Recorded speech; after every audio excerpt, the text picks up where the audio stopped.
Hai să dăm plăcere video ăsta noi, boys. Oh, am văzut World of Warcraft, gata, deja e bine.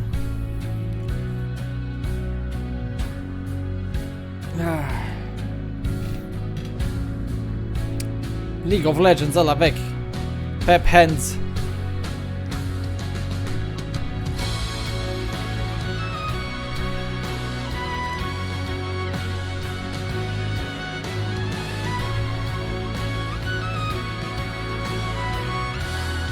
Okay.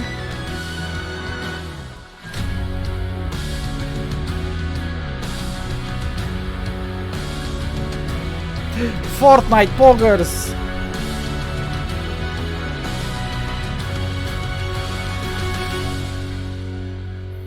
Da, aștept și cealaltă jumătate a emote-urilor să vină. Oh, shit, suntem în bucătărie.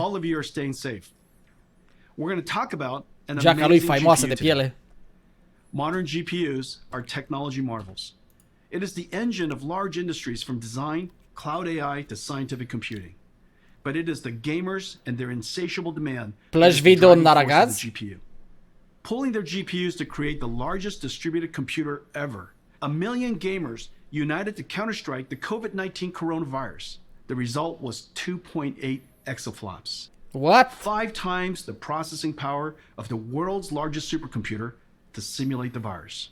Folding at home was able to simulate 100 milliseconds, a tenth of a second in the life of the coronavirus, and capture the moment it opens its mouth to infect a human cell. God damn! I have something special for all the GeForce gamers around the world. 4 gifts. Oh! I hope you like them, and you'll find new ways to game. What? First, big news. Cadouri! Fortnite is turning RTX on. Now Minecraft and Fortnite, the #1 and #2 most played games in the world, have RTX on. Fortnite will get ray trace shadows, reflections, ambient occlusion, and DLSS 2. These effects look fantastic with the art style of Fortnite. I can't wait to see a Fortnite concert with RTX on. Mamă, zic ca un demo sau ceva. Was watched by 28 million people. Jesus. Epic made a trailer for you. Let's play it now. Mamă, hai să vedem cum arată. Wow. Dar cam la fel. Aua, nu.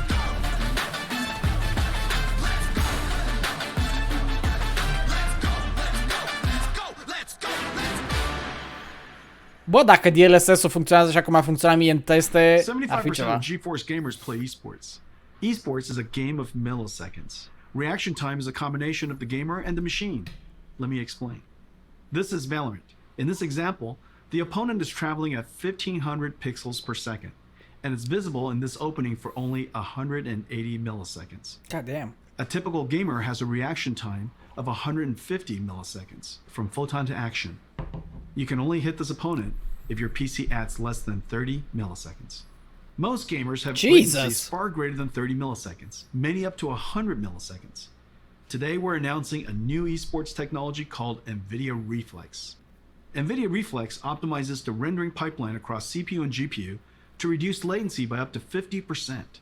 In September, we're releasing Reflex with our game-ready driver. Over 100 million GeForce gamers will become more competitive. Valorant, Fortnite, Apex Legends, Call of Duty Warzone, and Destiny 2 will be the first to integrate Reflex technology. Esports pros and enthusiasts strive for zero latency. For you, we're announcing an insanely fast and beautiful display. A 360 Hz G-Sync da, cred că vin și pe plăcile video vechi, adică pe RTX-ul și toate alea. Latency analyzer. Just connect your mouse. The Nvidia 360 Hz G-Sync esports displays ce înseamnă Fortnite, bag RTX. From Acer, wait, asta e un PC întreg? And MSI. We've made a video comparing gaming on a 60 Hz, 144 Hz, and 360 Jesus, Hz 360 de Hz. My God. You can see immediately how 360 Hz display will help you target and track an opponent. For the 20 million live streamers, we have something really cool for you. Oh! Nvidia Broadcast turns any room into a broadcast studio. Nvidia Broadcast runs AI algorithms trained by deep learning on Nvidia's DGX supercomputer, one of the most powerful in the world. Effects like audio noise removal, virtual background effects whether graphics or video, and webcam auto-framing is a virtual camera person tracking you. These AI effects are amazing. Available for download in September and runs on any RTX GPU. Fuck, îmi trebuie RTX acum. GeForce Marketing will now show you Nvidia Broadcast. Hey everybody, I'm Brandon and I'm very excited today to talk to you about our Nvidia Se vede că e pe 920 Like many of Pro. you, I've been home a lot more lately. I've been video conferencing all day and then gaming and streaming all night, and I have a very basic webcam and microphone setup. Nvidia Broadcast makes these things supercharged with a lot of new awesome features that really bring it out using the power of AI and RTX GPUs. The first one I want to talk about is noise removal.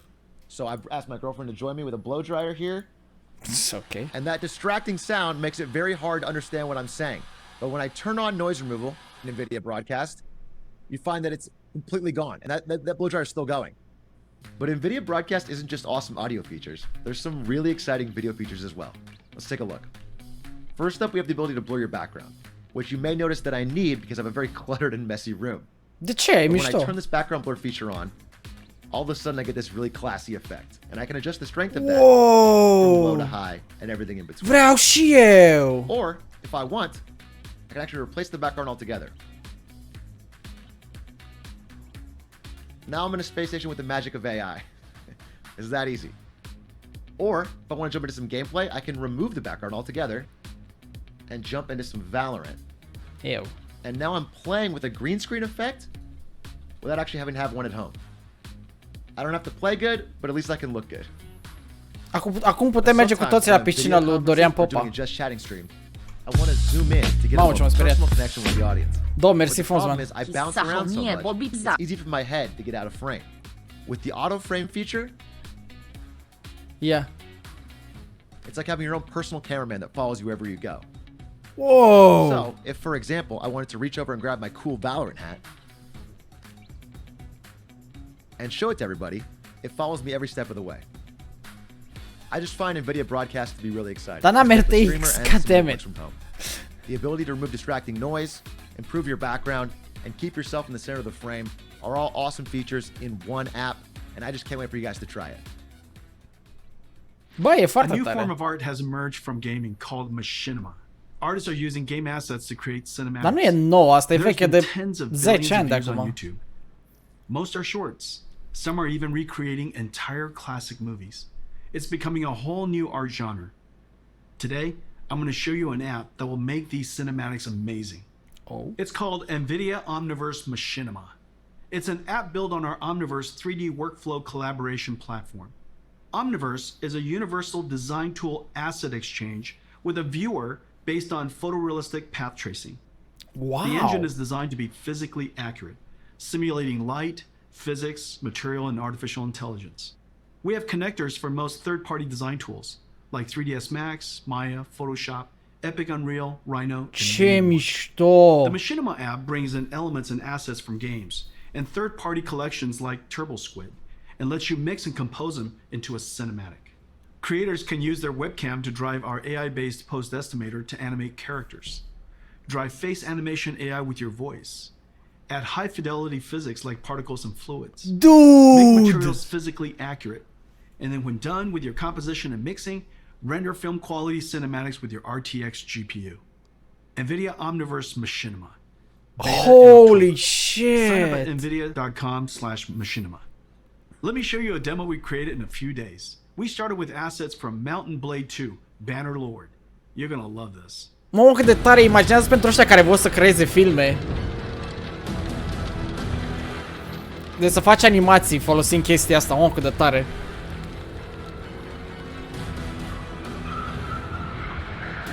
Deci că e BFA trailer.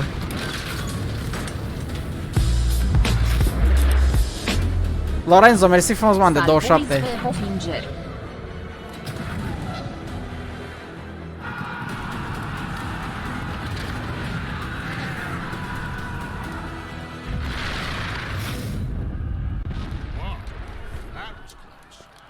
You guys are getting better.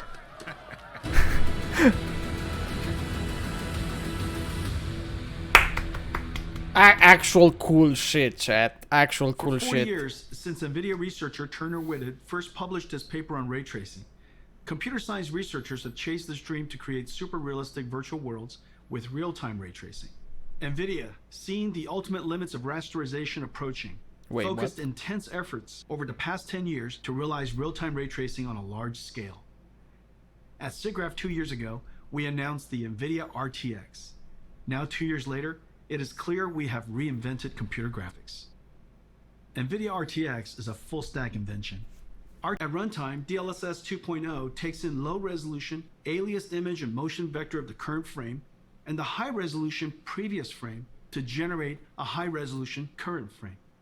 I think DLSS is one of our biggest breakthroughs in the last 10 years. Bă, sincer, DLSS-ul e blană rău de tot. Death Stranding, the latest game by Kojima-san. DLSS is sharper than LOL. native 4K and created detail from AI that native rendering didn't even show, and the frame rate is higher. Am testat și eu DLSS-ul și da, e blană rău de tot. Ai frame rate bun pe o rezoluție gigantică. You can play at 4K without a performance hit. Tensor Core effectively gives RTX a 2x performance boost. And the new Tensor Core hardware fucking aproape triplu, man. Jesus. 238 tensor flops. Primul an POG. Chiar mersi frumos, man, de un an de sub, bine revenit. Nvidia's new Ampere GPU. Our second generation RTX. De asta vreau. 28 billion transistors built on Samsung 8N Nvidia custom process. All three processors double rate over Turing, a triple double. Deci e un dublu față de RTX-ul de acum. The days of just relying on transistor performance scaling is over.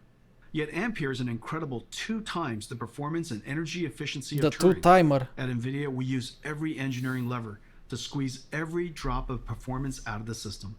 From architecture, custom process design, circuit design, logic design, packaging, custom series I/O, memory, power and thermal design, PCB design, software and algorithms. Thousands of engineers per generation, billions of dollars. Full stack engineering and extreme craftsmanship is the hallmark of our GPUs.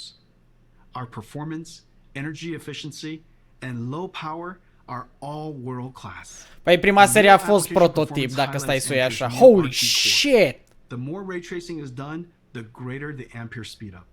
Ampere RT Core doubles ray intersection processing. Dude, bara aia, though. Ray tracing is processed concurrently with shading. And Ampere can render cinematic images with motion blur 8 times faster than Turing. Let's take a look at Ampere in action. Cine își cumpără, mă, Founders At our Edition, kitchen ești nebun. GTC a few months ago, we showed Marbles, the world's first fully path-traced, photorealistic real-time graphics. Wait, asta e... It was running on our highest-end Turing Quadro RTX 8000. Turing was doing 720p, 25 frames per Chiar că second. arată 27. Today, we're going to run an enhanced version of Marbles with even more special effects. And it is running at 1440p, 30 frames per second. 2K! Over Pog! 4 times the performance. De 4 ori mai bine. Ladies and gentlemen, enjoy Marbles at night. Ia. Dude, asta sigur nu e filmată.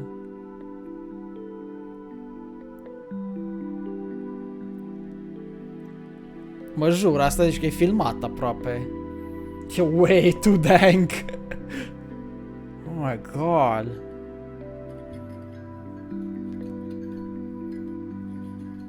Imaginați să fie făcut acum upgrade la un 2080 Ti. Holy shit. Dude.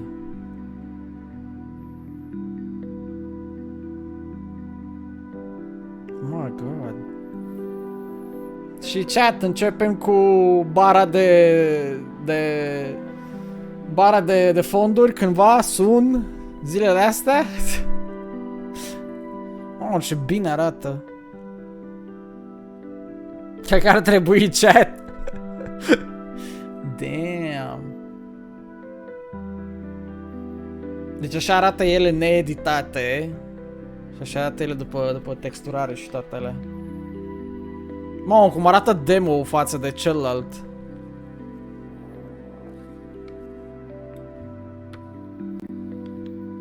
Marbles is entirely path traced. No rasterization, all real time. Minim, cred că trebuie mai mult, man. There are hundreds of area lights, including spherical area lights. There's no pre-baking, everything is dynamic. Deci totul nu e pre-randat, totul se randează în timp real.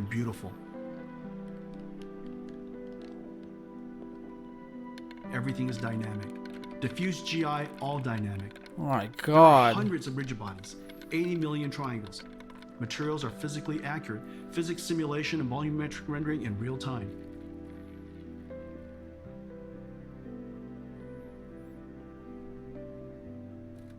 DLSS 2.0 is doing the super resolution and AI denoising.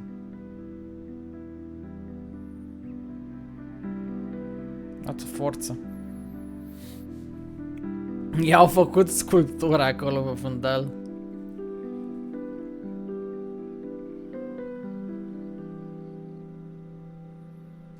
Pe mine, oricum, cea mai tare chestie care mă face să vreau RTX e DLSS-ul.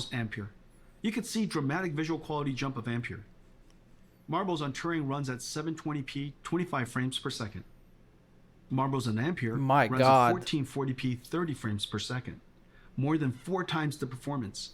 And Ampere even did area lights and depth of field. Holy shoot. A giant performance leap. Today's games are giant worlds, indoor and out, with photogrammetry, dense geometry, and lots of characters. Games are over 200 gigabytes and getting bigger. This is like 50,000 songs or 400 hours of streaming video. 100 de copii de Crysis. CPUs copy files from disk and decompress the game image. This is fine when the storage system was slow, 50 to 100 megabytes per second. Mamă, trebuie să-mi iau un SSD. Now with Gen 4 PCI Express and solid-state drives, PCs can transfer data at 7 gigabytes per second, 100 times faster. CPU copying data to memory and decompressing game images is now the bottleneck. Wow. Decompressing data from 100 megabytes per second hard drives. Ne trebuie procesoare noi, chat. Ne fac bottleneck. However, decompressing from 7 gigabytes per second SSDs on PCIe Gen 4 takes over 20 CPU cores. Today, we're announcing Nvidia Rtx I/O with 3 new advances. New I/O APIs for fast loading and streaming directly from SSD to GPU memory. Oh, okay. GPU lossless decompression. And collaboration with Microsoft on direct storage for Windows that streamlines the transfer of data from storage to GPU memory. With Nvidia Rtx I/O, vast worlds will load instantly. Picking up where you left off will be instant. This is a very big deal for next generation gaming. Nice. Let me show you Ampere in action in one of the most anticipated games of 2020, CD Projekt Red's Cyberpunk. This trailer is called Scenes of Cyberpunk RTX. It shows ray trace reflections, diffuse illumination, shadows, ambient occlusion, and DLSS 2.0. Hold. Enjoy. Oh my god.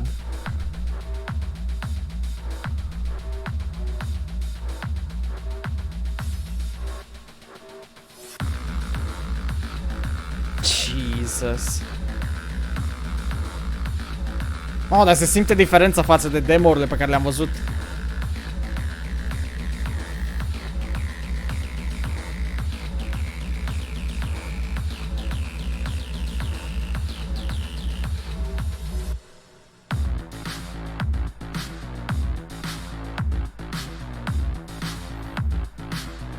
Jesus. Ladies and gentlemen, our new flagship GPU, the Nvidia Geforce Rtx 3080, powered by Ampere. Wait, nu-i 3090? Second generation RTX architecture.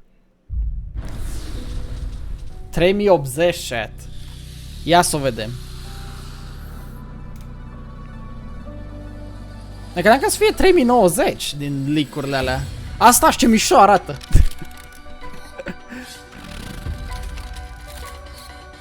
...690, mamă, câta calul cu 2 procesoare, era groaznică placa aia. 690 era groaznic, chat. Cine nici mai amintește? Asta am eu.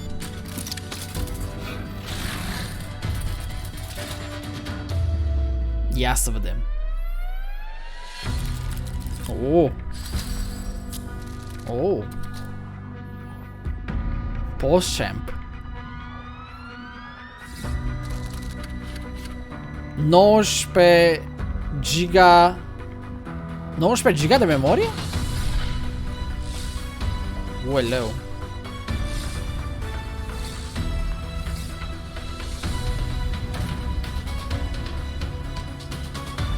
Ne-am dus.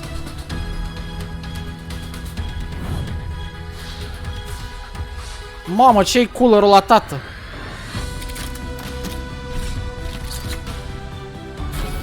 Două procesoare, unul sus și unul jos.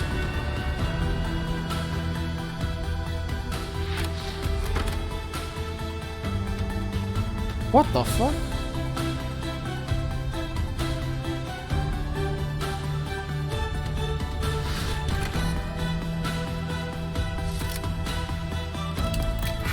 În PCB. Dude, dar e gigantică! Holy shit!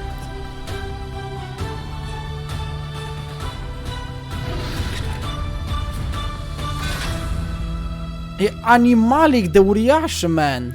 Cât îi trebuie? Nvidia Rtx 3080. 12 I have pini! one right here. Let me show it to you. Ia! Cred că îți trebuie 12 pini. Era ascuns acolo în tot acest timp. Jesus Christ! It is beautiful. Look at this. De fapt nu e chiar așa gigant. E cât un The 2080 RTX puțin mai lung. 3080. It is wonderfully crafted. It's gonna look beautiful in your PC. Uai, are 3 sloturi, man. Now Are... let me tell you Nu, about are some of the două. other Are exciting două. technologies inside. Vorbeam de aici, am crezut că are două. Aia care Turing trec used sus. G6, the fastest memories at that time. The industry thought that was the limit. For Ampere, we had to push through that limit. Working with Micron, we designed the world's first memories with PAM4 signaling, pulse amplitude modulation, with 4 voltage levels that encode 2 bits of data each. Da, prima oară când 00, Founders Edition 01, arată bine, 10, true. 11. Each voltage step is only 250 millivolts. So in the same period De obicei of time, Founders arată ca G6X la can naiba. transmit twice as much data as G6. PAM4 is extreme signaling technology and is just becoming used in high-speed networking. The Ampere thermal architecture is the first Ce interesant e designul ăsta. flow-through design, working harmoniously with PC chassis cooling system, pulling in cool air from the outside, flowing through the GPU, and pushing hot air straight out the chassis. Actually To allow cool. room for a fan to flow air directly through the module, our engineers architect a super dense PCB design that is 50% smaller than previous, while adding the bigger Ampere GPUs, Oh, e mai mică. HDMI 2.1, PCI Express 4.0, and G6X. There are two independently controlled 2.1. fans. The bracket front fan pulls cool air from the bottom and pushes the heated air out through the graphics card brackets. A backside pull-through fan passes cool air over the fins of the heat pipe and directs the hot air to the top and back of the chassis to be exhausted by the system fan. The 3080 flow-through system is 3 times quieter and keeps the GPU 20 degrees cooler than the Turing design. It can cool 90 watts more than Turing. The generational leap is ultimately the most important factor of new GPUs. A significant technology advance is needed to inspire content developers to create the next level of content and for the install base to upgrade. Let's see how the 3080 stacks up to previous generation architectures on the latest aici. graphics Oh my god, 2070 e mai mult. 3080 is faster than 2080 Ti. 3080 is twice the performance of 2080 at the same price. Am înțeles. Ampere is the biggest generational leap Sag. we've ever had. Ladies and gentlemen, Nvidia Geforce Rtx 3080, our new flagship GPU, Wait, powered by Ampere, nu second 3070, generation 3080 RTX Ti? architecture. Incredible amounts of processing in the shader, RT ray tracing core, Ce advânt and PC, ce se tensor bagă? processing AI. 10 gigabytes of G6X, twice the processing power of 2080, and at the same price, starting at $699. Available September 7th. What? One of our most popular GPUs is the 70 series. Abia? 970, Ce? 1070, Nici măcar un K, 2070, nimica? all hugely popular. You're gonna love the new RTX 3070. 3070. Ti, the Turing enthusiast GPU priced at $1,200. Ladies and gentlemen, the new GeForce RTX 3070. Let me show it to you. Ia. Ce mic e? What the fuck? 20 shader teraflops, 40 RT teraflops, and 163 teraflops tensor core for AI Și processing. nu e cu mult mai slab. 8 gigabytes of G6. Și e peste 2080. RTX 3070 Are 8 giga, is though, faster eu. than the $1,200 RTX 2080 E mai bun Ti, decât placa de... starting at $499. E 500 de dolari, what the fuck? Every generation, we pack in our best ideas to increase performance I am done. while introducing new features that enhance image quality. Every couple of generations, the stars align, as it did with Pascal, and we get a giant generational leap. Pascal was known as the perfect 10. Pascal was a huge success and set a very high bar. It took the super family No, of vreau Turing to 3080, tată, nu meaningfully ne exceed căcăm pe Pascal noi. on game performances without ray tracing. With ray Dude. tracing turned on, Pascal, using programmable shaders to compute ray triangle intersections, fell far behind Turing's RT core. And Turing with ray tracing on reached the same performance as Pascal, with ray tracing off. On a technical basis, this was a huge achievement. The images are far more beautiful, and reflection and shadow artifacts are gone. But gamers want it more. They want every generation to be more realistic and higher frame rate at the same time. Champ? So we double down on everything. Twice the shader, twice the ray tracing, and twice the tensor core. The triple double. Ampere knocks the daylights out of Pascal on ray tracing. And even with ray tracing on, Sacă capul meu, crushes meu. Pascal Am on frame înțeles. rate. Hai, că da. To all my Pascal gamer friends, Vai de it is viață. safe to upgrade now. Ok, mulțumesc. Amazing ray tracing Te games are pup. coming. Activision and developer trailer are launching Mulțumesc, a new Call of man. Duty on Apreciez că mi-ai dat aprobarea It's să a mă... masterpiece and it looks incredible. Their dynamic lights, my God. ray tracing, shadows and Holy ambient occlusion, shit. DLSS 2.0, and Nvidia Reflex super low latency technology. The last Call of Duty sold Am primit amazing aprobarea să-mi 30 fac Gabriela million Placa video copies. chat. Activision put together this trailer of never before seen footage. Gameplay cu RTX. Arată bine. E cod. Pentru cod arată bine, chat. Știți foarte bine că era meme aia cu cod care are aceeași grafică de ani de zile. But this shit looks good.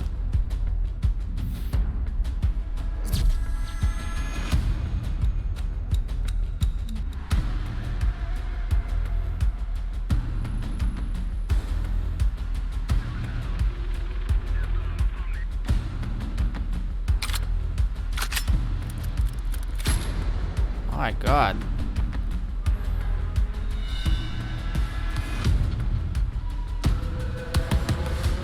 Pascal era cumva GTX 1080, parcă.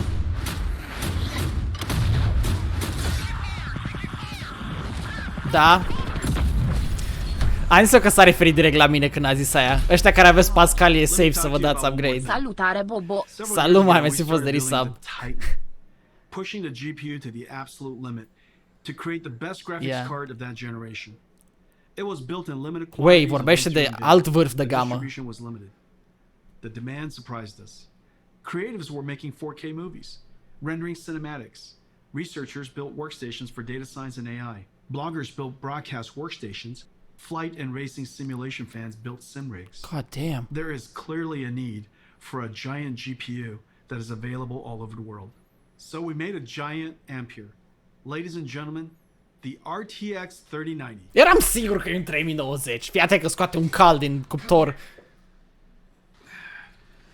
Come here, Papa. Jesus Christ, cât animalul, man! 3090 is a beast. E cât un copil! Ferocious GPU. A BF GPU. 36 Big fucking GPU. 69 RT teraflops. A nu-i cu mult mai hardcore decât 3080. And it comes with a massive 24 gigabytes 24 of de G6. giga. It comes with a silencer, a 3-slot dual axle flow-through design. Are 3 sloturi, 10 times man. quieter and keeps the GPU 30 degrees cooler than the Titan RTX Mi-e design. rău. But there's more. The 3090 is so big that for the very first time, we can play games at 60 frames per second in 8K. This is insane. Because it's impossible for us to show you what it looks like on the stream. We invited some friends to check out one's expectations. Cred că cu placa asta nouă chat trebuie să ne facem contract separat la Enel în pana mea. Mă jur. Gaming became a powerful technology driver. Gamers grew to billions. And gaming pushed into all aspects of entertainment and culture. If the last 20 years was amazing, the next 20 will seem nothing short of science fiction. My God, uite cât de mare e față de 3080, vere, și cât de lată e. Uite de puțin la ea cât e. Generational leap ever. Fucking The thick. second generation Nvidia Rtx, fusing programmable shading, ray tracing, Cumperi o baterie de mașină și o pui lângă sau ceva, nu știu. De acum apar PC-uri cu două surse, chat. Ray tracing is now the standard. And Ampere is going to bring you joy beyond gaming. Mă, vreau un Nvidia 3080, Reflex chat. to improve your response time. Nvidia În cel mai rău caz Broadcast 3070. Mai jos de atât nu cobor. and Omniverse Machinima turns you into an animated filmmaker. Dar sunt tare curios de programele astea ale lor. The first Foarte three members șmechere. of the Ampere generation.